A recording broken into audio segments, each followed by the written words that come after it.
Guys, kasi kaarawan ko ngayon guys, kaya kami narito dahil lingkod to, pray kami guys, mag-pray kami guys sa darating na mga araw. Sana kami guys.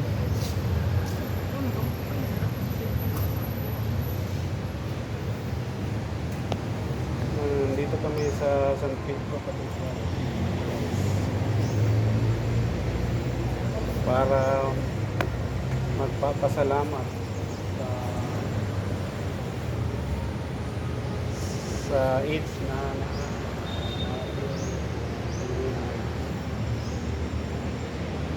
sama ko ang anak ko guys na